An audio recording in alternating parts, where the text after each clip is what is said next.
আজ বিশ্বব্যাপী 120টিরও বেশি সশস্ত্র সংঘাত চলছে। জলবায়ু সংকট চ্যালেঞ্জের মোকাবেলায় বিশ্বজনীন তাপমাত্রা বৃদ্ধি 1.5 ডিগ্রি সেলসিয়াসে সীমাবদ্ধ রাখার লক্ষ্যমাত্রা আজ আমাদের হাতছাড়া হয়ে গেছে। প্রতি বছর $100 বিলিয়ন জলবায়ু সহায়তার প্রতিশ্রুতিও পূরণ হয়নি, বরং যে ক্ষুদ্র অঙ্কের অর্থ বরাদ্দ হয়ে থাকে তাও কাগজে কলমে দেখানো হচ্ছে বহুগুণ হিসেবে। এটি সম্পূর্ণ অগ্রহণযোগ্য। আমাদের সন্তানদের ভবিষ্যতের জন্য এখনই কার্যকর ব্যবস্থা নিতে হবে। লস এন্ড ড্যামেজ ফান্ড পুরোপুরি চালু করতে হবে। জলবায়ুর পরিবর্তনের বিরূপ প্রতিক্রিয়া প্রশমনের উদ্যোগ যেমন বাড়াতে হবে, তেমনি অভিযোজনেও সমান গুরুত্ব দিতে হবে। আর অভিযোজন প্রচেষ্টা হতে হবে দেশজ, স্থানীয়ভাবে নির্ধারিত এবং স্থানীয়ভাবে পরিচালিত। বাংলাদেশ ইতিমধ্যে স্থানীয়ভাবে সংবেদনশীল অভিযোজনের নীতিকে মূল ভিত্তি হিসেবে গ্রহণ করেছে। আসন্ন COP30 সম্মেলনে আমরা তৃতীয়বারের মতো জলবায়ু পরিবর্তন রোধ করবে আমাদের জাতীয় প্রতিশ্রুতি ঘোষণা করব, যেখানে জলবায়ু পরিবর্তনের বিরূপ প্রতিক্রিয়া প্রশমন লক্ষ্যের পাশাপাশি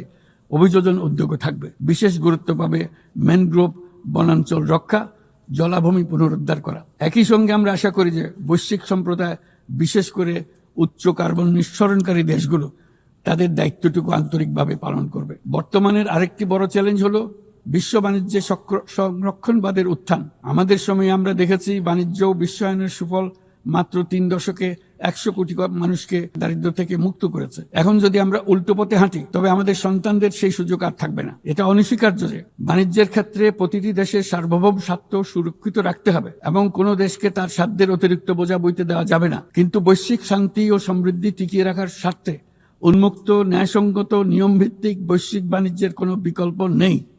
তাছাড়া বৈশ্বিক বাণিজ্যে দ্রুত সামাজিক ব্যবসার প্রসার ঘটাতে হবে। উন্নয়ন সহায়তার একটি বড় অংশ সামাজিক ব্যবসায় প্রসারে বিশ্বময় ক্রমাগতভাবে জোরদার করতে হবে। আমার প্রজন্মে দেখেছি কিভাবে একটি পারস্পরিক নির্ভরশীল বৈশ্বিক অর্থনৈতিক ব্যবস্থা যে কোনো সংঘাতকে ব্যয়বহুল করে তুলেছে এবং বিশ্বের শান্তি টিকিয়ে রাখতে সাহায্য করেছে। আজ বিশ্বব্যাপী 120টিরও বেশি সশস্ত্র সংঘাত চলছে। পারস্পরিক অর্থনৈতিক নির্ভরশীলতা ভেঙে গেলে এরকম সংঘাত আরো বাড়বে, ব্যাহত হবে উন্নয়ন, বিনষ্ট হবে বিশ্ব শান্তি।